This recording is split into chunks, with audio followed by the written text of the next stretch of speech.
If you've spent any amount of time in sports, then you know that swearing is not uncommon. And what if I told you that dropping the occasional F-bomb could actually help you PR in your next lift? And science says it might. Today, we're diving into a mini review on swearing and performance, and yes, this is real research, to unpack how certain words may in fact make you stronger. Let's explore.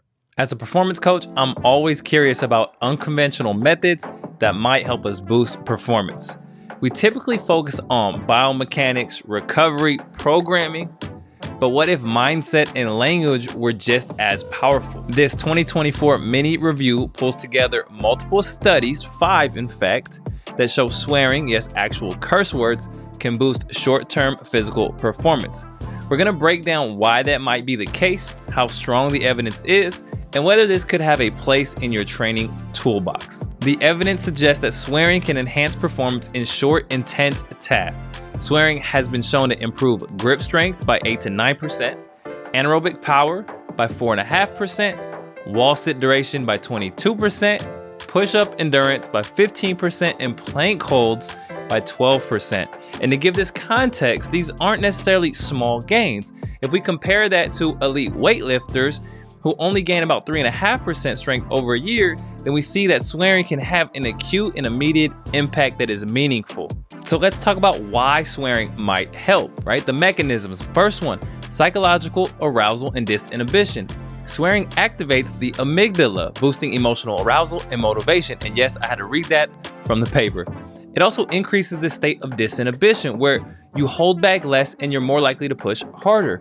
You could think of it like a verbal form of smelling salts or loud music, right? We know powerlifters use smelling salts in competition, even in training, and of course, loud music. We've all turned up the music to hype ourselves up. And as we pull up the figure, the first mechanism was psychological. The second one is nociception, or hypoalgesia, pain tolerance.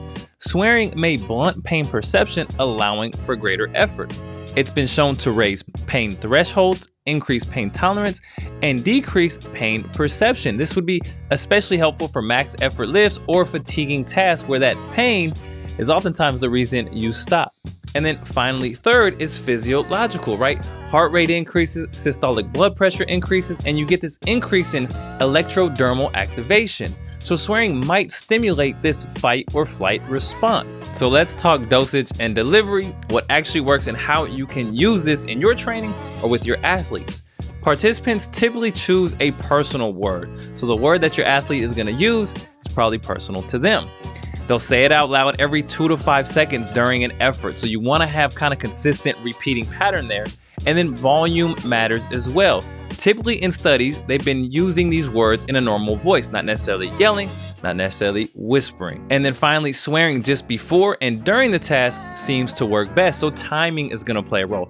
Even low doses, just a few curse words have shown benefit. Now, before you run out and just start dropping F-bombs, let's talk about the limitations here, right? Habituation and context are gonna play a role. So if you swear all the time, then you may get less of a boost, kind of like caffeine tolerance, right? If you drink caffeine all the time, caffeine won't help you. It's the same with swearing. Habituation is gonna lower the emotional and pain-reducing effects of swearing that we've talked about. Also, we have to acknowledge that swearing is a bit taboo. So in real-world settings, it may not be the best thing to do, right? You may not wanna drop F-bombs at a public gym. And one of the challenges we have with the literature is that internal swearing, or kind of mouthing the curse words or saying it silently, has not been studied yet, so we're not sure of those effects. Now, as we always do, let's give you some key takeaways, practical applications on the way out. Swearing is a legitimate, evidence-based, short-term performance enhancer for intense physical tasks. It works through a combination of those psychological mechanisms, nociception, or that reduced pain sensitivity, and possibly sympathetic nervous activation. We talked about that fight or flight response. You want to keep it novel. Don't overuse swearing in everyday language. Otherwise, it just won't work in your training as a performance enhancer. And then finally, use it in high effort settings like testing, PR attempts, max effort, ballistic movements, right? Especially when motivation is low. And of course, always consider your environment. I'm not suggesting you go out and say it anywhere and everywhere. If it's not appropriate to swear out loud, then I would encourage you not to do that, but you can try saying it internally or silently and seeing if it helps you. If this was helpful, do me a solid, hit the subscribe button and share this with somebody.